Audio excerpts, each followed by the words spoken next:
I sit in William Peterson's office, surrounded by polished mahogany walls faintly scented with lemon. My father's presence still lingers among the framed diplomas and carefully arranged family portraits on the credenza behind Peterson's massive desk. It's been a week since we laid Richard Clark to rest beneath a granite headstone that recited his achievements but revealed nothing of the man himself. A week filled with numbness.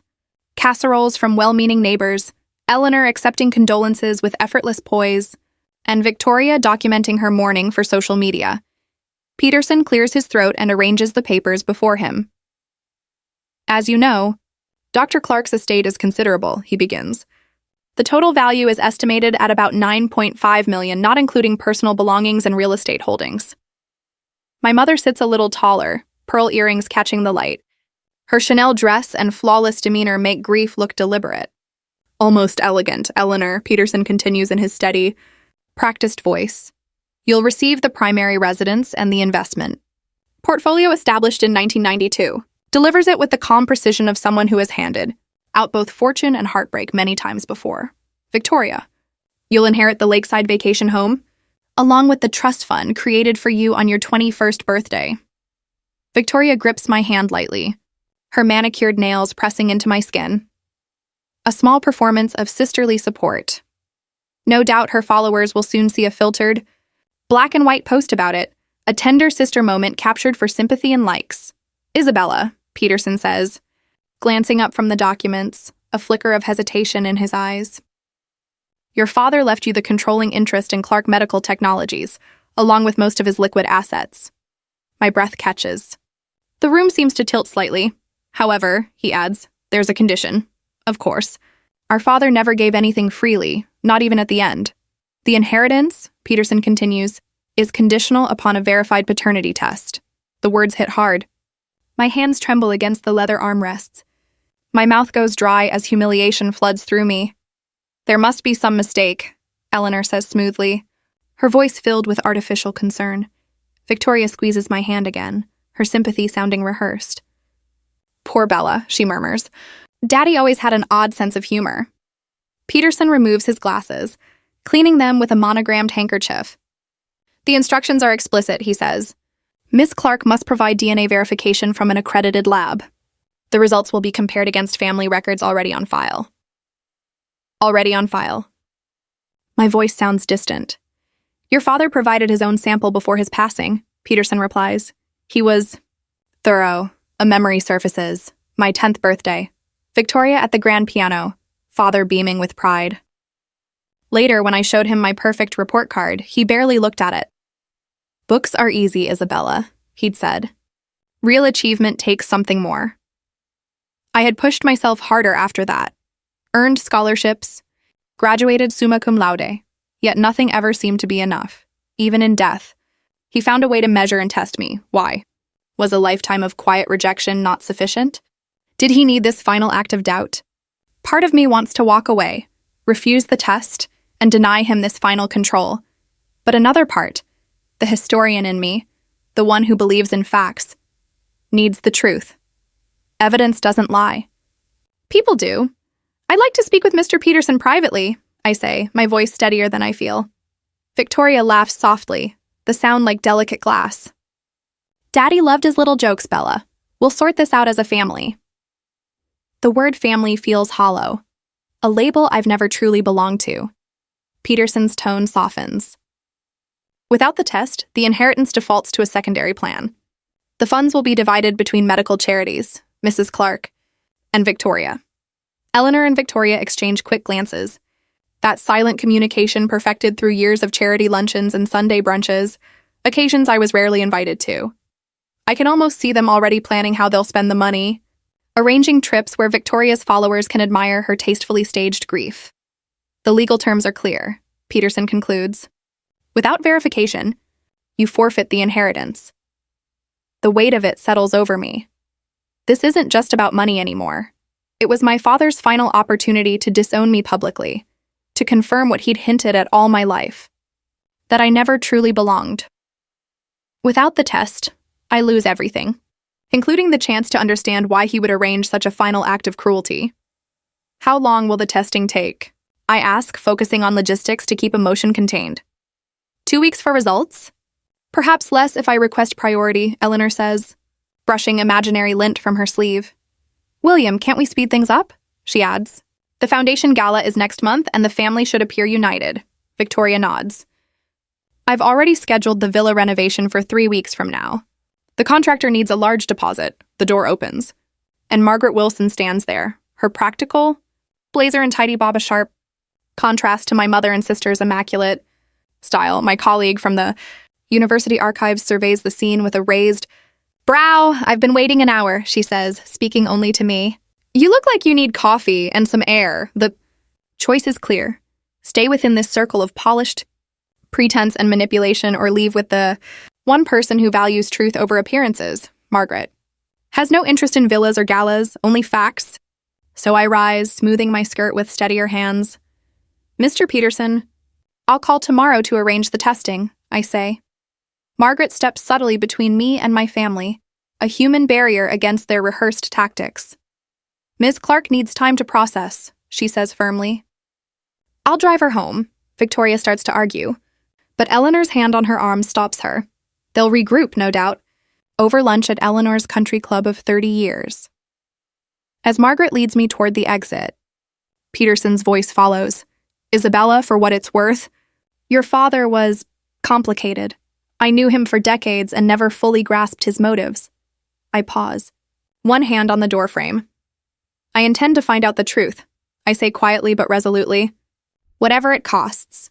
3 days after that humiliating encounter in Peterson's office, I'm sorting specimens in the climate-controlled archives when my phone buzzes. Margaret glances up from a stack of Civil War letters. Everything okay? It's Victoria, I reply, checking the message. They're coming to my condo, she raises an eyebrow. Want me to stay late? We could finish the Palmer collection. I shake my head. No need for both of us to suffer. I pocket the phone. Besides, I have to face them eventually. When I reach home, Eleanor's silver Mercedes already fills the visitor's spot. Inside, she sits perched on the sofa's edge as if it might stain her Chanel suit, while Victoria circles the room, feigning interest in my framed botanical prints. We let ourselves in, Victoria says, smiling with deliberate warmth. Mrs. Abernathy from next door recognized Mother from the hospital charity auction last spring. Of course she did. Eleanor has spent 30 years building a web of social connections across Boston, each one a potential informant or ally. I hang my coat without offering to take theirs. What brings you here? I ask. Eleanor smooths invisible wrinkles from her skirt. Darling, we've been so concerned about you. This unpleasant situation with the will, she continues. We've consulted another attorney, Victoria interrupts, settling into my reading chair as if posing for her Instagram feed. There are ways around this cruel condition. I remain standing. Father's lawyer seemed perfectly clear about the terms. Eleanor's laugh sounds like frost cracking from a branch. William was always inflexible about legal matters.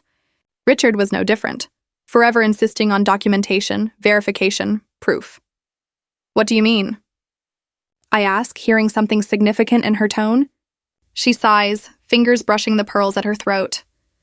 Your father struggled with trust throughout our marriage. He questioned loyalty, demanded evidence of commitment. This DNA clause is just another sign of his suspicion. Victoria nods with rehearsed sympathy. It wasn't personal, Bella. Daddy treated everyone this way. Everyone? I repeat. His business contracts had similar verification clauses, Eleanor explains. Even the medical foundation documents. He required penalty provisions if board members missed meetings. My archivist's mind starts cataloging facts, arranging them in sequence. How long had he been like this? Eleanor's gaze drifts to the window. From the very beginning. He even hired private investigators to follow me. Twice. When? The question comes out sharper than I intend. Once before we were married, and once after Victoria was born. Victoria fidgets with her diamond-encrusted Cartier, glittering harshly in the afternoon light.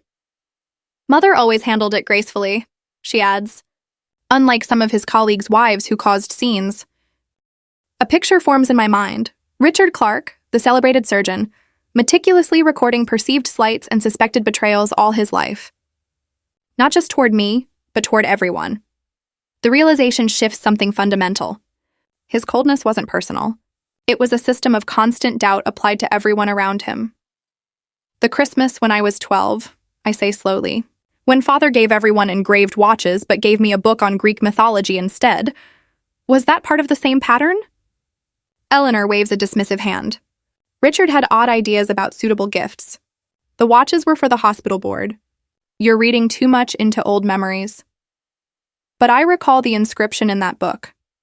To understand the present, study the past. At the time, I thought it was encouragement for my love of history. Now I wonder if it was a warning. Father's moments of kindness, I say, testing the thought forming in my mind. Were they genuine or calculated? Victoria rolls her eyes.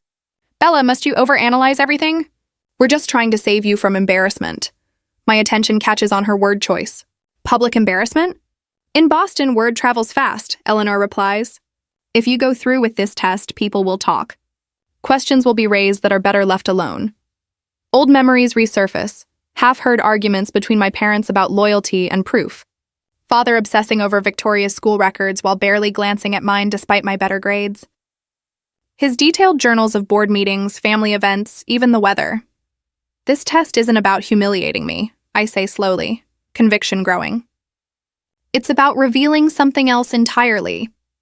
Victoria stands abruptly, moving to the window. This delay inconveniences everyone, Isabella. I have commitments. My brand launch next month requires funding, money already budgeted from my inheritance. Fear flickers beneath her polished exterior. Her image depends on wealth, and wealth means security. Your country club renewal is due soon too, isn't it, Mother? I ask, recalling the yearly drama over that payment. Eleanor stiffens. My social position demands certain responsibilities. The Duxbury Club has been our family tradition for generations. They aren't villains. They're terrified. Losing this inheritance threatens the very identity they've built. Perhaps we could make an arrangement, Victoria suggests, her voice softening. Once the inheritance is settled, we can resolve any misunderstandings. Misunderstandings? I repeat. Victoria's composure slips for an instant. Mother always said Daddy was paranoid about family loyalty, especially after your birth. Eleanor shoots her a sharp warning glance that says everything. Victoria, please. My phone buzzes. A text from Margaret. Found something interesting in the hospital archives. Call me. I need you both to leave, I say, my voice steadier than I expected. I have an appointment. Victoria opens her mouth to argue, but Eleanor rises, reading the resolve in me. We'll finish this later, Isabella. Remember, family matters should stay private. After they go, I dial Margaret. She picks up at once. Family histories are my specialty. Let me help. I need access to the medical school archives, I tell her. Specifically anything about visiting surgeons from the early 1990s. Already ahead of you, she replies. Meet me in the archives in 30 minutes. I hang up and call Peterson. His secretary connects me immediately. Miss Clark, he says. I was about to call. How can I help? My father's instructions were precise, I say. But I need to know where your loyalty lies in carrying out his wishes. There's a short, meaningful pause. My loyalty is to carry out his wishes fairly, Miss Clark, whatever they require. Good, I answer. Because I intend to proceed systematically. We need primary sources, not family lore. I grab my coat and keys, my mind already mapping the investigation. My archival experience, Margaret's research skills, and Peterson's legal counsel should reveal whatever my father wanted uncovered. Whatever he couldn't or wouldn't say while he lived. Locking the door, I notice my fear for the DNA test's result has shifted. I'm not afraid of the result itself anymore. I'm afraid of what I will do with the truth once I have it. 30 minutes later, I'm in the university's special collections, fingertips brushing polished oak shelves. The Richard Clark Memorial Medical Collection arrived yesterday. 27 boxes of journals, photographs, and memorabilia documenting my father's surgical career. A donation Peterson insisted on in his will, whatever the DNA results. My father's last effort to secure his legacy, arranged months before he died. The thought should sting, but after 2 weeks of sleepless nights and methodical suspicion, hurt has given way to calculated curiosity. Box 14 needs your attention, Margaret says, appearing beside me with a steaming mug. There are several journals from the 1980s that don't match the official donation inventory. I take the coffee and breathe in the aroma. Personal or professional? Personal. Very personal. Her eyes don't leave mine. I started preliminary cataloging and found entries that mention your mother, and someone named Laurent. The name flashes a half-remembered argument from childhood. My father's voice raised in our kitchen. Laurent's fellowship ended 15 years ago, Eleanor, someone had said once. The memory sharpens as Margaret leads me to the climate-controlled processing room. A leather-bound journal lies open under archival light. My father's precise handwriting presses into the page, the fountain pen's impressions visible from across the table. Page 37, Margaret says softly, stepping back. I put on cotton gloves before touching the journal. The entry is dated September 1991, 2 months before my birth. Eleanor's behavior since. Laurent's fellowship ended remains concerning, my father had written. The timing can't be coincidence. 9 months of unexplained absences, emotional distance, private phone calls, and then pregnancy. I've recalculated the dates many times. The child cannot be mine unless our understanding of human gestation is wrong. The room tilts. The air seems too warm. There's more, Margaret says, sliding a folder toward me. I cross-referenced hospital newsletters from 1990 to 1991, she explains. Dr. Antoine Laurent completed a visiting fellowship at Massachusetts General during that exact period. I flip through photocopied newsletters and stop at a grainy photograph. A tall man with wavy dark hair standing beside my mother at a hospital fundraiser. Eleanor looks radiant, laughing while she touches his arm. The archives contain 27 photographs from that period, Margaret continues. Your mother appears in 23. Dr. Laurent appears in 19. They're pictured together in 15. My analytical side takes over. Laurent arrived in Boston in January 1990. I was born in November 1991. The math is straightforward. My conception lines up precisely with Laurent's fellowship. For the first time since the will reading, I feel a subtle shift in power, the balance moving, quietly, in my direction. My father's paranoia wasn't meant to shame me. It was his final attempt to confirm a suspicion he'd carried for decades. There's something else, Margaret says carefully. Something about Victoria? She hands me another journal. This one from 1987. The entry details my father's notes about Victoria's birth that November. Laurent's 3-month consultation spanned from December 1986 to February 1987. The timing raises questions, though it's not definitive. Eleanor had claimed the pregnancy was unexpected but welcome. Then it hits me. A jolt of realization. My father suspected that both Victoria and I might be Laurent's children. Victoria needs to see this, I say, my voice steadier than I feel. Within an hour, I've compiled a careful folder, copied journal entries, hospital newsletters, photos, and a full timeline of Laurent's Boston visits. Research methodology applied to family secrets. My professional precision now serving personal truth. I text Victoria. Found important documents about the will issue. University archives. 3 p.m. Her reply is instant. Can't you just email them? Conference call with sponsors today. These need to be seen in person, I respond, adding the words that guarantee her presence. They directly affect inheritance distribution. At 3:17, Victoria strides into the archives, bringing with her the scent of expensive perfume and irritation. Her cream silk blouse and tailored trousers look absurdly formal here. I rescheduled an important call for this, she says, setting her designer bag on my desk. It better be worth it. Sit, I say, gesturing to the chair opposite mine. I've been researching family history, Victoria sighs. Isabella, we have people for genealogy projects. I can refer you to Mother's researcher, the one who traced us back to the Mayflower. This isn't about distant ancestors, I reply, sliding the folder toward her. It's about our father, and a French surgeon named Antoine Laurent. Her manicured hand hesitates above the folder. Something flickers in her eyes, recognition, maybe even fear. Who's Antoine Laurent? She asks, though her voice lacks conviction. You tell me, I answer, opening to a photo of our mother with Laurent. Father seemed quite worried about their relationship during the years we were conceived. Victoria's face pales as she reads through the journals. Her polished composure cracks, revealing genuine shock. This is ridiculous, she says, but her trembling hands betray her. Father was always paranoid about Mother's hospital fundraising. You know how jealous he could be. Was he paranoid? I ask, placing the timeline before her. Or perceptive? Laurent was in Boston exactly 9 months before I was born, and 9 months before you, he consulted at Mass General. Victoria's eyes snap up. What are you implying? I'm taking a DNA test tomorrow, I say calmly. Are you ready for what it might reveal? About both of us? The balance between us shifts completely. For 31 years, Victoria's been the favored daughter, the clear Clark heiress. Now she looks at me with slow, dawning comprehension. You're enjoying this, she whispers. No, I reply truthfully. I'm just revealing the truth. For once, I'm not the one being deceived. Victoria grips her purse with shaking hands and stands. Mother needs to hear about this. I'm sure she already knows, I say quietly. After she leaves, Margaret returns, holding more photos from the archives.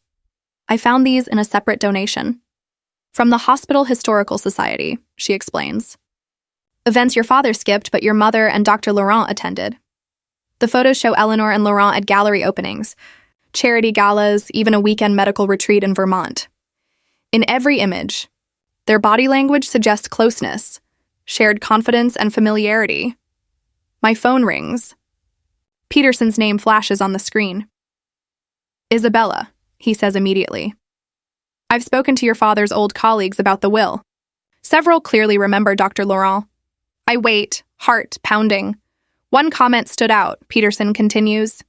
Dr. Harrison said Laurent bore a striking resemblance to Victoria, her eyes and chin especially. He always thought it unusual, given how little she resembled your father. The final piece falls into place. My father hadn't just suspected, he'd gathered proof. Victoria might not have been his biological child. Thank you, I manage, mind spinning. That's extremely useful. When I hang up, I stare at the scattered papers before me. For the first time, I understand. My father's coldness wasn't rejection. It was suspicion, methodically aimed at both daughters. The truth offers no comfort, no closure, only strategic clarity. The question isn't whether to reveal the truth, but how. Should I confront Eleanor right away with what I've uncovered? Or would it be wiser to collect more evidence first? I glance toward Margaret, who studies me with quiet concern. What would you do? I ask. Document everything, she replies without hesitation. Then decide once you have complete clarity. I nod, letting reason overtake emotion. The truth has waited for decades. It can wait a bit longer until I have undeniable proof. Tomorrow's DNA test will confirm everything. Then I'll decide exactly how to proceed. The following day, I step into the spotless reception area of Boston Genetic Partners, where the sharp scent of antiseptic and lemon cleaner replaces the faint leather aroma that lingered in Peterson's office. The facility runs with precise efficiency, online scheduling, digital intake forms, and a receptionist who processes my arrival without unnecessary chatter. Isabella Clark, she confirms after scanning my ID. Sample collection room 3, down the hall on your right. The process takes under 5 minutes. A simple cheek swab sealed in a barcoded container bearing my information, reducing me to a data point. The technician, a young man with kind eyes above his mask, makes an effort at small talk. First time doing a genetic test? He asks. I nod, watching him label the vial. Lots of people are curious about their ancestry these days, he says. This isn't about finding distant relatives, I reply. It's about confirming the ones I already know. Back at my apartment, I spread a new timeline across the dining table. Dates from hospital newsletters, society pages, and medical conference reports reveal a clear pattern once aligned chronologically. With the same precision I use for archival projects, I plot each event carefully. Cotton gloves protecting the delicate newsprint. December 1986. Dr. Antoine Laurent begins surgical fellowship at Massachusetts. General Hospital. January 1987. A hospital charity gala photo shows Eleanor and Antoine seated together. Richard is absent, an emergency surgery. February 1987. 3 society mentions place Eleanor at events also attended by Antoine. Richard appears in just 1 photo. November 1987. Victoria is born at Massachusetts. General. December 1987. Antoine returns to Paris. Victoria always said our father's obsession with precision made him a brilliant but distant surgeon. Now I wonder if that precision masked deeper suspicions, an effort to maintain appearances while quietly investigating the truth. The phone rings, jolting me from my thoughts. Isabella, it's Margaret. Any progress? I've confirmed Laurent's time in Boston. The dates match perfectly with Victoria's conception, I say, my voice detached, clinical, like an archivist presenting data rather than a daughter uncovering secrets. What's next? Margaret asks. I need hospital staff directories from that period, proof they worked together, not just attended the same events. I can help, she says. The university archive has access to the medical school's records. Perfect, I reply, adding it to my growing task list. Peterson's handling the legal side in case Victoria contests the results. If you mean when, Margaret corrects. Either way, I'll be ready. After the call, I return to my timeline, adding photos from hospital newsletters. In one, Eleanor laughs at something Antoine says, her hand resting lightly on his arm. Richard stands apart, engrossed in another conversation. I draft a small network map, archivists at 3 Boston universities, Peterson's legal team, and 2 genealogists who owe me favors. This isn't about confrontation, not yet. It's about securing every fact before the DNA results leave no room for denial. At 7, the doorbell rings. Margaret stands there with a stack of folders and a takeout bag. Thai food and hospital directories, she announces. Figured you hadn't eaten. We spread everything across the living room floor. An evidence map any investigator would admire. Look here, she says, pointing at a staff photo from 1987. Eleanor was on the hospital auxiliary board the same year Laurent arrived. They would have worked together on fundraisers, I confirm, adding another line to my diagram. 3 days later, an email notification appears. Sample status update. Boston Genetic Partners. I open it, expecting confirmation that processing has begun. Instead, it reads, due to inconclusive preliminary results, an additional sample is required for verification. Please contact our office to schedule a second collection. My stomach tightens. I call the facility immediately. This is quite uncommon, the technician explains. Sometimes sample contamination occurs. But what does that really mean? I press for clarity. The technician hesitates. Occasionally, when paternity is in question, we detect unusual genetic markers that require further analysis. A wave of unease rises in my chest. Could Richard have interfered with the test on purpose? Created false results just to extend the humiliation beyond his death? I close my eyes, steadying my breath. This delay gives Victoria and Eleanor time to devise a new legal angle. Perhaps a claim of emotional distress or undue influence. When I open my eyes, fear gives way to focus. I book another appointment for the next morning. Even from the grave, you're making me prove myself, I whisper into the still air. But this time, I'll be ready for any outcome. I turn back to my evidence wall, adding a new section labeled contingencies.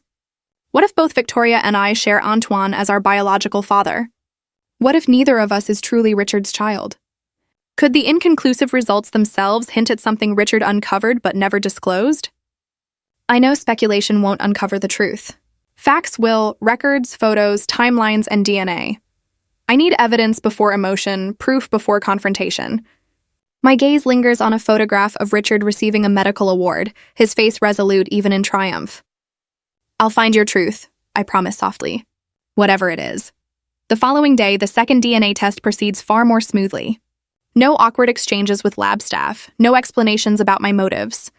Just a quiet, efficient technician who draws my blood and confirms my identity. This time, I've chosen a different company, more costly, but with a strong reputation for precision that even Victoria's lawyers can't discredit. Results usually take 10 business days, the technician says, pressing a cotton ball against the puncture in my arm. I need them sooner, I reply, sliding a folded check across the counter. Premium processing. Back at my condo, the dining table, my makeshift command center, is buried under documents. Margaret arrives with coffee in the ceramic mugs we bought at last year's museum conference. This is quite the collection, she remarks, scanning the neatly ordered materials. Archivists thrive on order, I reply, pointing to a yellowed issue of Boston Medical Quarterly from winter 1986. See here? Antoine Laurent's fellowship began that year and ended the next December. His field was cardiothoracic surgery, the same specialty father was known for. Margaret studies an old society photo showing Eleanor beside a tall man with Victoria's unmistakable cheekbones.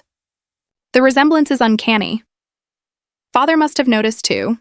I place Victoria's birth certificate beside the photograph. The timeline aligns perfectly. Laurent was in Boston 9 months before she was born. The doorbell cuts through our analysis. Peterson stands there, briefcase in hand, face serious. I've prepared the legal framework for multiple outcomes, he says, unpacking color-coded folders onto the table. Yellow if both of you are Richard's daughters, green if neither, blue if only one. You think of everything, I remark. Your father taught me to plan for every possibility, Peterson replies, his hand resting on the blue folder. But you should understand the consequences, Isabella. If Victoria disputes these findings, she will, I interrupt. She's already shaping the narrative online. The poor, mistreated daughter. Then we'll need to be ready for a long legal battle, he warns, adjusting his glasses. The more evidence we assemble now, the stronger our defense will be. When he leaves, I carefully organize the materials into 3 expandable files: timeline, photographic evidence, and legal documentation. No emotional accounts, just facts arranged in the structured way I've always followed in my work. This is no longer about emotions. It's about uncovering a truth that has quietly shaped our family for decades without anyone realizing it. 4 days later, my laptop signals a new email. Subject: test results available. My finger pauses above the trackpad, suddenly uncertain. What if I'm not his daughter either? What if this ends what's left of my family? The thought freezes me. Despite all my preparation and evidence gathering, I've avoided facing the most unsettling possibility: that proving Victoria isn't Richard's daughter might also prove that I'm not. That the case I've built could disinherit me as well. Will learning the truth bring closure or destruction? Is this what Richard wanted all along? My phone rings, breaking the silence. Peterson's name flashes on the screen.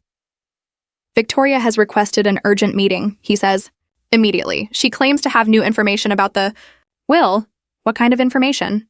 She wouldn't say, only that it's important and she wants to meet tomorrow morning. His tone drops.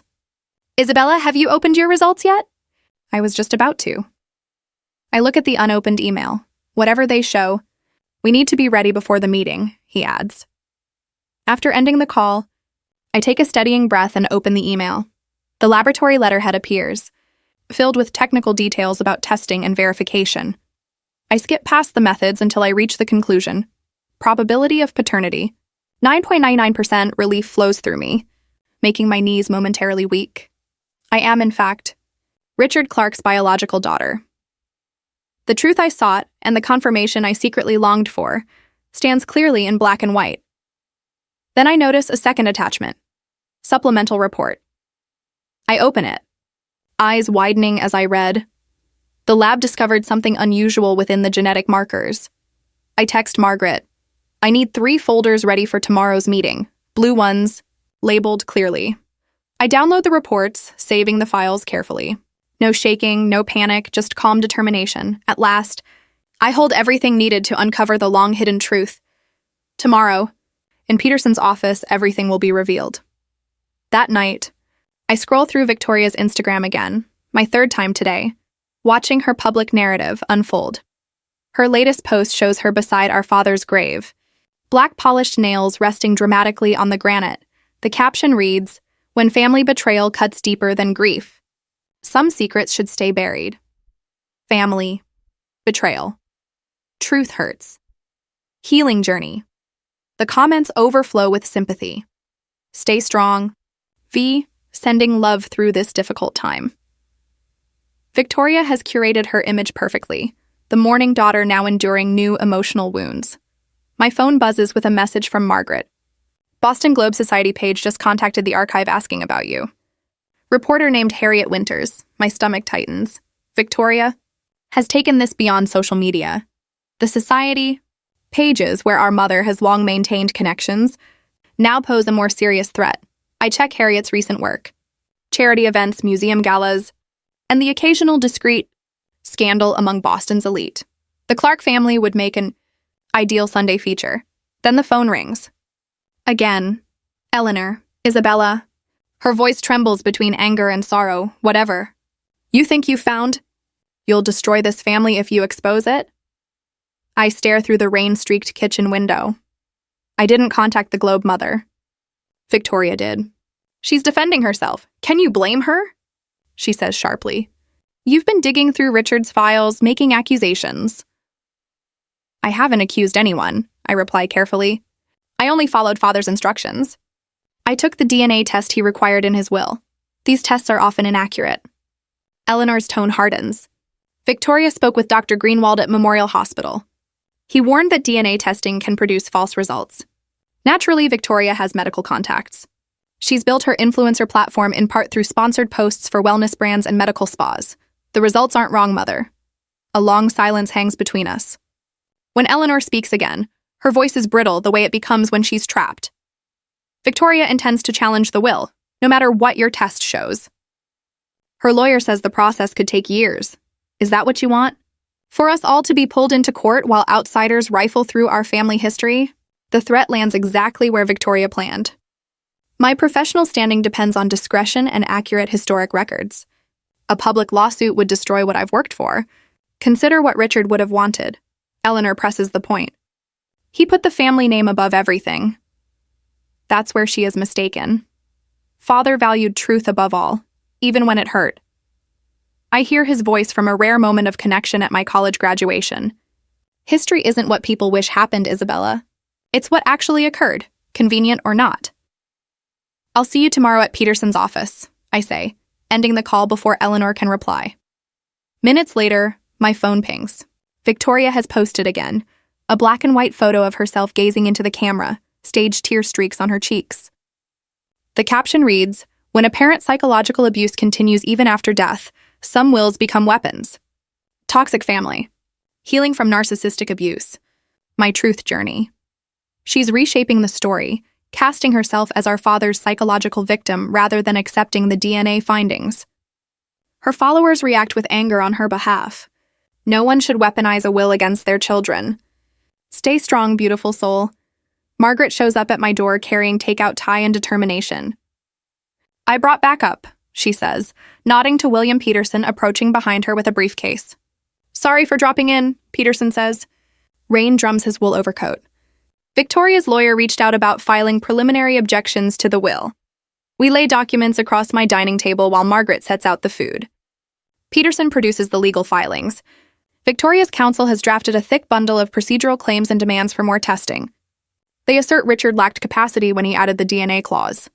They found 2 former colleagues ready to say he grew paranoid in his last months, Peterson explains. That's absurd, I say. He was active until 3 weeks before he died. Peterson nods. I know, but they're manufacturing a paper trail to stall. It's a common tactic. Margaret spreads the materials we've compiled. Hospital newsletters showing Eleanor and Antoine Laurent at events. Society page clippings, the DNA reports. We must submit this all formally. No more drip-feeding evidence. Peterson examines our files with professional calm. This is extraordinarily thorough, Isabella. You documented everything precisely. I'm an archivist, I remind him. Documentation is my work. My phone buzzes with another call from Eleanor, which I decline. Seconds later, a text arrives. Victoria, she'll drop it all if you agree to split the estate 50-50. Please be reasonable. I show the message to Peterson. That's a notable development, he says. She knows she has no legal footing. She's scared, Margaret observes. The DNA results must have stunned her. Peterson opens his briefcase and takes out another folder. I obtained this today. The full results from both testing companies, including supplemental analysis. I skim the papers and pause on a highlighted passage. The subjects share only maternal DNA markers. No paternal markers match. Victoria and I have different fathers, Peterson says quietly. Victoria received a preliminary report 3 days ago. She's known since then. The realization hits like a blow. While Victoria was posting about family betrayal and psychological abuse, she already knew the truth. She wasn't reacting in shock. She was running a preemptive PR campaign. Margaret's voice mirrors my own thoughts. She's trying to control the story, she says. By portraying herself as the victim of Richard's cruelty, Victoria safeguards her reputation, even if the truth surfaces. I turn the pages of the supplemental report, absorbing the technical data that confirms what Richard had apparently suspected for years. I was his biological daughter. Victoria was not. I'll need this organized for tomorrow, I say, focusing on the task rather than the emotion pressing beneath the surface. Everything in order. Key evidence clearly marked. Margaret nods, squeezing my shoulder. I'll stay and help. We'll make copies of everything. Peterson gathers his briefcase. Isabella, are you sure you want to move forward with a full disclosure?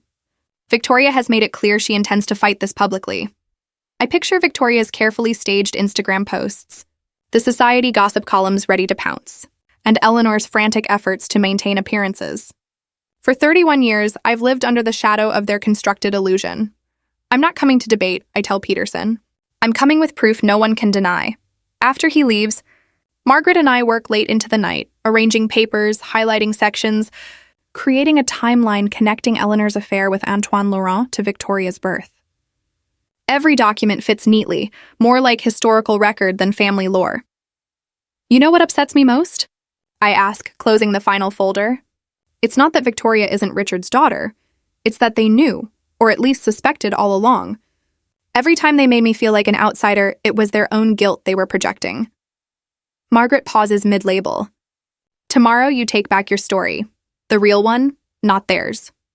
I place the last document, the DNA test showing Victoria and I share only our mother's genes, into the folder. Tomorrow, the truth my father orchestrated from beyond the grave will finally surface, reshaping the story Victoria and Eleanor have controlled for decades. Rain taps steadily against the window as I prepare for the confrontation that will either fracture my family or finally make it honest. The next morning, I reach Peterson's office half an hour early, setting my leather portfolio carefully on the passenger seat. The sunlight glints off the building's brass numbers as I check my reflection in the car window. No trace of exhaustion, only quiet determination in eyes Richard once said saw too much. Margaret meets me at the door. Her simple navy cardigan in sharp contrast to the designer clothes Victoria and Eleanor will surely wear. Ready? She asks, balancing a stack of verified hospital records. As ready as I'll ever be, I reply, smoothing my charcoal skirt and feeling the weight of truth in my bag. Peterson's receptionist leads us to the conference room, a space meant for corporate deals, not family reckonings. The long mahogany table gleams beneath recessed lights with glasses and legal pads arranged like a formal dinner. Miss Clark? Peterson greets, extending a hand. The room's prepared as requested. Victoria and Eleanor arrive together 10 minutes later, entering with the poised timing of performers. Eleanor's dressed in black Armani, pearls gleaming. Victoria wears cream linen and gold. Accents, the perfect image of fragile innocence. For her inevitable social media, posts their polished smiles falter when they notice Margaret organizing documents at the end of the table. I wasn't told this. Would be a group session, Eleanor remarks, her tone sugary but tense. Isabella requested space for documentation, Peterson replies. I wait for everyone to sit, then distribute the manila folders, each tab neatly labeled. My hands are steady, the precision of my archival work evident. What is all this? Victoria asks, not touching her folder. Evidence, I reply evenly, all verified and properly dated. Eleanor opens hers first, scanning with feigned calm until she reaches the DNA report. Her hand stills. Victoria, noticing her mother's expression, flips her own folder open. The color drains from her face as she reads the yellow highlighted words, maternal match only. These tests can be unreliable, Eleanor says, her voice tightening. We should confirm with additional testing. William, you understand the need for validation. I slide another folder across the table. I expected that. Here's a second report from an independent lab. Same result.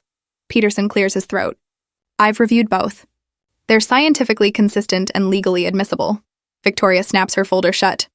This is absurd. A lab error doesn't erase 34 years of family history. It's not just about DNA, I begin, opening my portfolio. Margaret has helped me compile a complete timeline. She slides the first document across the table, a hospital staff directory from 1986 to 1987. Dr. Antoine Laurent served as a visiting cardiovascular surgeon at Boston Memorial from December 1986 through December 1987. I indicate the highlighted section. Victoria was born in November 1987.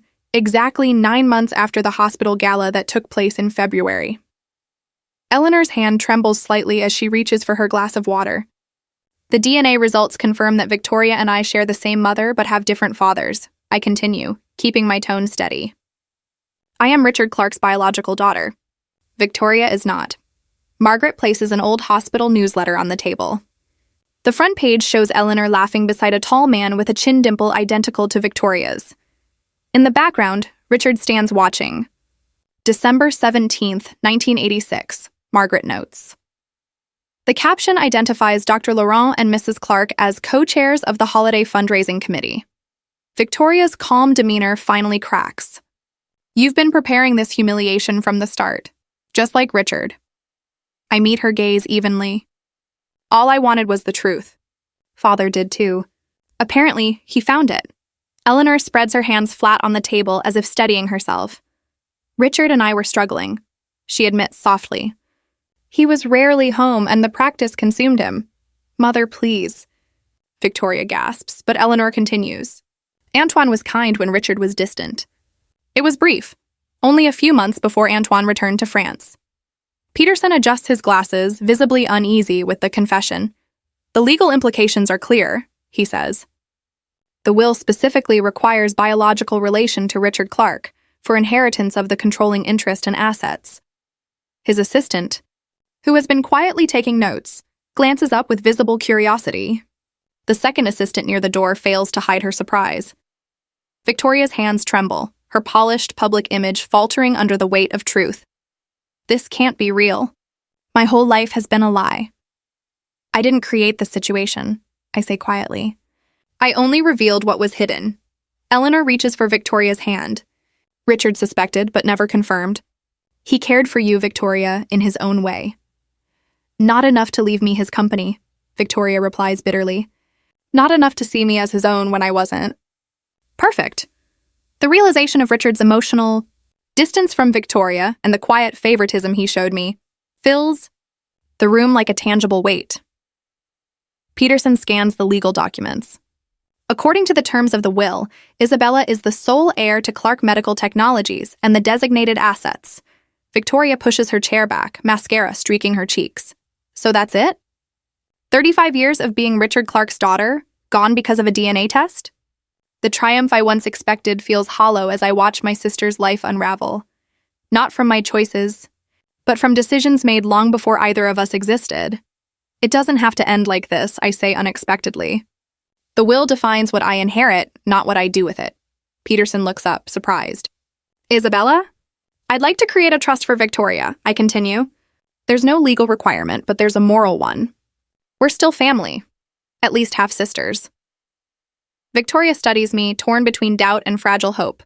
William, could you draft a revised agreement? I ask. I'll keep controlling interest in Clark Medical, but provisions should support both Victoria and Eleanor. Peterson nods, regaining his professional composure. I'll prepare the necessary documents. Eleanor's flawless posture falters as she slumps slightly in her chair.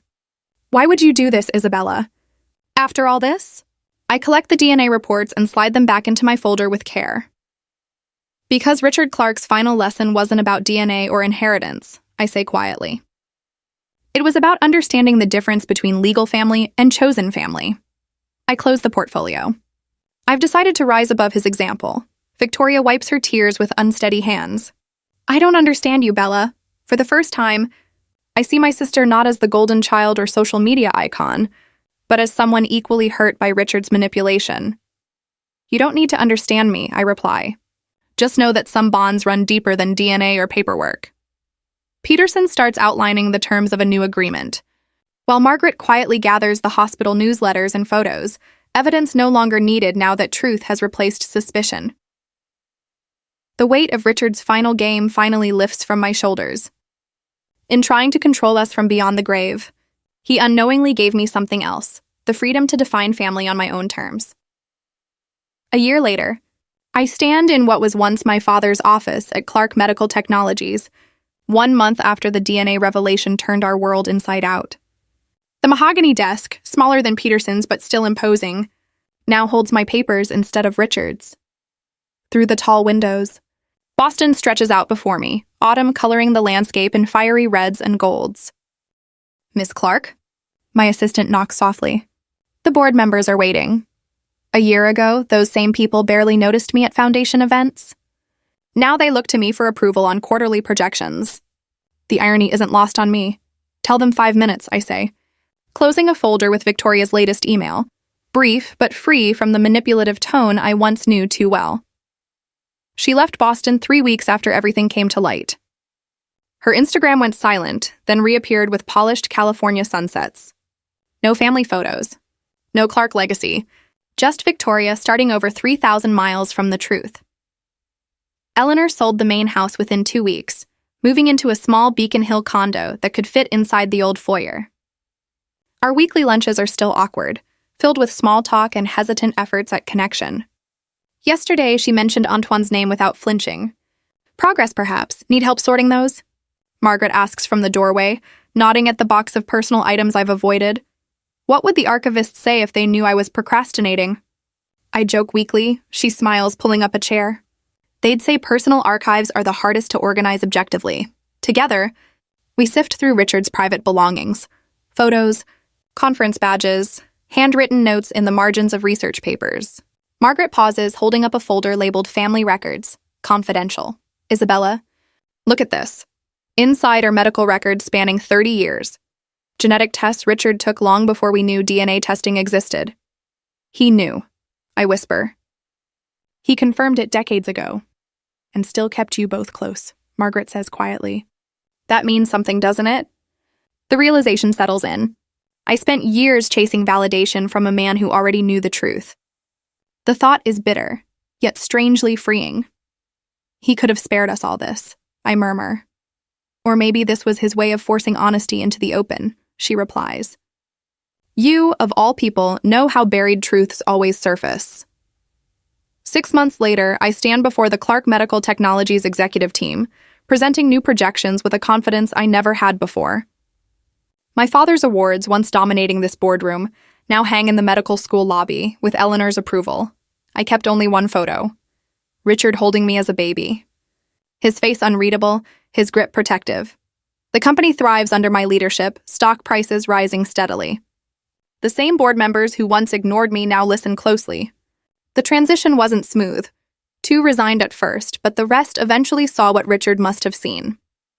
I am his daughter, in every way that matters. My phone buzzes with a text from Victoria. Call when you have time. No rush. Our relationship now lives in short emails and brief calls. The pretense is gone, replaced by something cautious but real. Last month, she asked about our childhood summers, wondering aloud if her memories were reshaped to fit someone else's story. Eleanor has been more open lately during our monthly dinners. She speaks about Richard's emotional distance and Antoine's kindness during a hard time. He noticed me when Richard only saw his work, she said, twisting her napkin. It wasn't just physical. He valued my thoughts when your father couldn't hear them.